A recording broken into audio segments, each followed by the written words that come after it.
This is absurd. This is absurd. Wait, this is Pattinsonly absurd.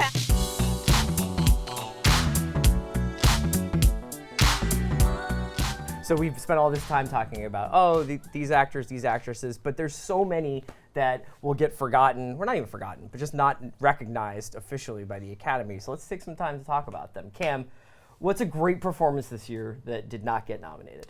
I mean, I knew it wouldn't be, but Robert Pattinson in Good Time. Yeah. Was wild, grimy, a weird character, a character who has to toe a strange line of not making the movie's ideas about race and other stuff too explicit and too cartoonish, but still being a cartoon. And just, I don't know, he looks dirty, he looks disgusting, he looks like someone I would never want to be near. I love this performance because he's been trying to do it for a couple of years now. Like IRL? Yeah, or just in well, that too. There's IRL, there's conversation. There's just showing up in the Rover. Is it acting? I like don't know. showing up in the Rover and being like, I got shot in the stomach for an hour. Right. You know, and now Right. he's like, he finally found like the grimy Sidney Lumet movie in which he could wear a windbreaker effectively. Yes. You know? And then also, same year, Robert Pattinson, Lost City of Z, disappearing into that movie to the point that I didn't know it was him until the end of the movie. Yeah. I really had no idea because he's hiding behind a beard kind of, but it's also just the radical opposite. This is someone who is a side character in a big jungle movie and he's just there to suffer Yeah. in the jungle. But he just has this, I don't know what it is. There's just like, not gravitas, but he's like the sane guy. And he is totally effacing Robert Pattinson for me. I can't remember movie. actually seeing someone become a good actor over the years the way I have. I mean, because he's gotten so many opportunities, obviously, because his name still probably draws a lot of box office attention. Yeah. But literally going from this guy can't hang with Guy Pearce in this movie to, wow, he's a really good actor. Yeah, I You don't gotta sound tell convinced. you. Oh no! Oh, here we go. Oh no. Oh. No. It's not terribly dramatic. It's just I did not like either one of those performances. Lost City or Good Time? And I didn't like either one of those movies. Okay. Lost City of Z, I'm very enthusiastic for the cases people have made for it. Yeah. Good Time, there's nothing anybody can tell. And I listen. I've heard you try to make the case not for me, but I mean many people have. A lot of people I know and respect love that movie. It does not work for me at all. And I don't even think he's bad at it. I think I don't know. I know you guys love Good Time, and I just kind of stopped listening at some point, and like that's fine, and that's Amanda, great. Lost City of Z, though. I actually really love I Lost know. City of Z, and I liked Good Time. I sort of just haven't thought a lot about it since, and other people did, and that's great, and that's kind of, that's how the world works. Chris, who do you think got overlooked? Who do I think I got overlooked? Well, thanks for asking. This is this is one that I guess is sort of a. I'm not sure if he really got overlooked because this movie is so popular, but Adam Driver in The Last Jedi, I thought, obviously Daisy Ridley is phenomenal in it, and obviously Mark Hamill and Carrie Fisher got a lot of the attention because they were sort of closing out those storylines. But I thought that Adam Driver elevated that movie from a B- to an A-. I thought he added an emotional weight to that character and frankly made this whole entire enterprise interesting to me in terms of what that guy is going through and what this world is. I thought that the scenes in between him with him and Ridley, I thought the way that he played them, the intensity he brings to that role is not like, ooh, someone let Sean Penn on the set. No, it has like a real pop sensibility. He knows that he's supposed to be walking around with his shirt off and it's ridiculous, but he still is able to make those moments seem incredibly real, even though there's all this circus stuff going on around. Did you guys have time for that role? I liked him in that movie, but I this is not going to shock you, but I am morally and somewhat more philosophically and somewhat morally opposed to the existence of all of these movies. Right. So I was much more open to being bowled Well, you're a prequels over guy, by, you know?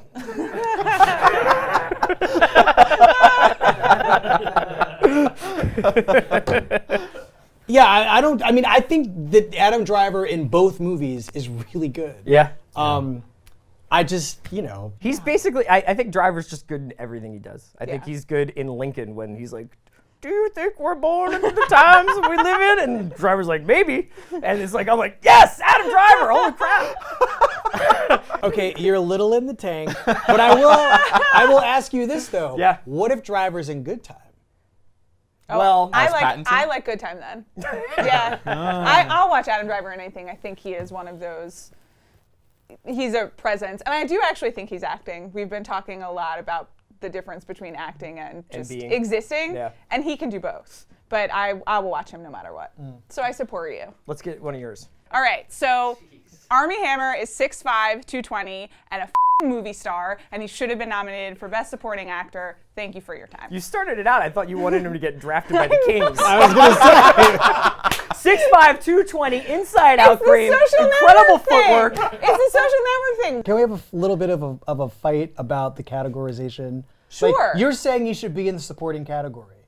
Is that because you feel like that was his best Shalman's shot lead at being actor in that nominated? movie. They're on screen for the same amount of time. Well, they are. I object. I know, like Mark Harris has spoken at me and to me quite eloquently, but not necessarily persuasively for me about whose point of view this movie is from. And that's what determines what support is. Right. I don't believe that. Okay. For me, it's how often am I seeing your ass and what are you doing? You just want your He's straight. in it. Time-wise, he's in it less than Timothy Chalamet. By like 2 minutes. It's more like a phone call. Oh, come And he's like, where are you? And he's like, I'm not on screen. He's on I'm not on fucking screen. end. I mean, where This is is he? absurd. This is Wait, absurd. but while this is you're Pattinsonly mad, absurd. can I make you madder? I don't care about category fraud. I want the people I want to She win to endorses win. it. Okay? I don't care. Do what you have to do to win a damn Oscar. Apparently it Apparently also it didn't work, it moves. but that's It not involves Armie. digital castration. I know. Yeah, go. Amanda's Didn't like, go best anywhere. cinematography, Armie Hammer. I mean, best special digital effects. You already give your first one? I mean, it would be Rob Morgan in the supporting actor category. By the way, the worst category this year, and also the category going into the nominations with the like, least exciting options, I would say. But Rob Morgan in Mudbound, a movie for which Mary J. Blige was nominated for Best Supporting Actor. I don't know how you can watch that movie. Put her on your ballot. See all the scenes she has with Rob Morgan, and not at least Wikipedia who this person is. Yeah. Like, I know you don't know his name, and you know who Mary J. Blige is, but that you just wouldn't go to IMDb and just be like, who's the name right under Mary J. Blige's that I don't know who's got a black face? His name is Rob Morgan, and he's so good in this movie. Yeah. I don't believe anything about Mudbound. I don't actually, it's almost like Ebbing, Missouri, in that I don't know where this place is. I don't believe any aspect of the people's relationship to that place. But every time Rob Morgan is there, speaking, looking, laying in a bed, narrating, I believe I am somewhere very specific in America, and he is convincing me that I'm there. And he's the only person in that movie doing that. He's probably the only person, if he were nominated for Best Supporting Actor, he'd be the only one of those 5 guys who's doing that. I don't know. He's my guy. And Armie Hammer belongs in Best Actor. Armie okay, Hammer. fine. Ken, what about your second pick? Tiffany Haddish. Yes. Yeah. Girl That's a good one. Yes. Because comedy is fraught. Film comedy is fraught right now. But I think that she has the power to totally breathe new life into studio comedies in particular, if she's given a chance to, and I think that she will be. I hope that she will be. But she totally blew me away in a movie full of performances that I really like, actually. Yeah. Yes. All 4 of them are really good. Everyone's really good. But she just is 3D to me. She just completely jumps into the audience with you and is cackling in your ear, watching herself. She just is amazing. I've been thinking about this a lot because one of the things that often gets confused is the conversation about acting versus the conversation about being a movie star. And Tiffany Haddish can do both, but she's very, very much a movie star. She's a movie star when she's on talk shows. She's a movie star when she's on commercials, and she's a movie star in Girls Trip. The second one that I had, it was actually one that's slightly different, but is along the same lines of movie stars, and it's you guys are gonna laugh at me, but it's actually Tom Hardy in Dunkirk because it's somebody who is basically I love it. no. I don't mean to laugh. This is beyond on No, brand. literally, This is like my favorite scene of But I any love movie it. of the Go- year is yeah. him landing his plane and then lighting sure. it on fire. Yeah. And it's the only time you ever see his face.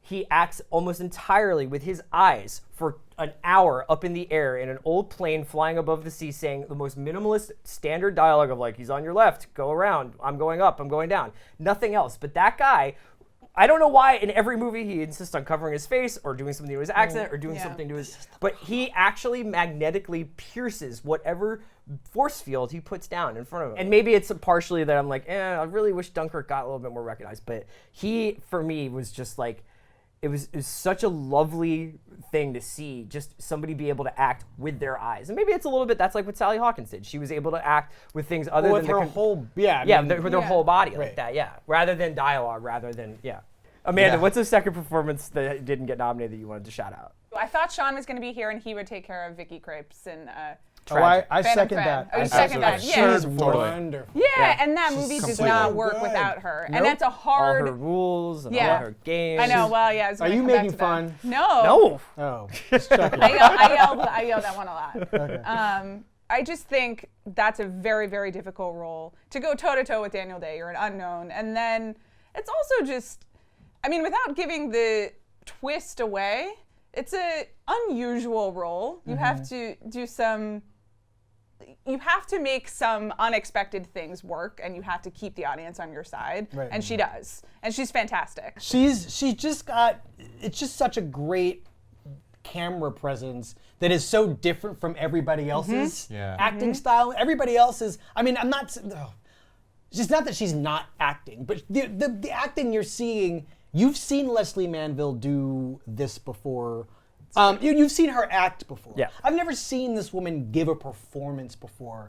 And to have to like think of how to differentiate herself and not be dominated by Completely. Daniel Day-Lewis and Leslie Manville. And be deferential, knowing, I think, what they knew, which was that this was going to be his last performance. You almost would be like, solo for Daniel.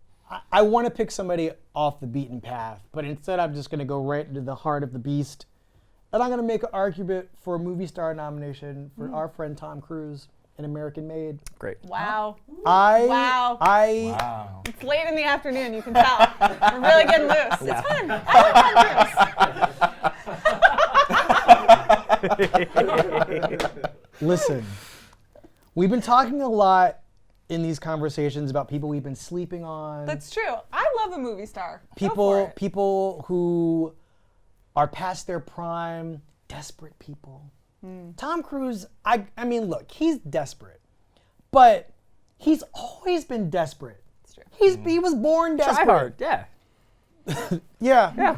He's at a loss right now. This is a movie star at sea. This is a movie star clinging I to. think he's trying to squeeze a lot Right. of last drops out The of new his- Mission Impossible looks good, though. It looks incredible. I'm ready. I like a lot of his action movies that he's made over the last 10 Yeah. years, but they are exclusively action movies for Right. the most part, except for American Made, which is a little bit more of a thriller. He's really funny in this movie. He's playing a dumb person, or he's playing a not smart enough person. I just find his choices in this movie so smart, and he's fun to watch in a way that he hadn't been in about 5 or 6 years. Yeah, it's nice to see him. I mean, like in a movie where I think the Tom Hanks performance in The Post is largely supporting. In a movie like Roman Israel, Wait. where You're gonna make him so mad. man. no, let me just say it as like a bit. So in a movie where I feel like Tom Hanks at least has to share the ball a lot, Yeah. and in a movie like Roman Israel where I feel like Denzel represses some of his natural charisma, Cruise making American Made and just going full Cruise is a nice refreshing antidote. Yes, I agree.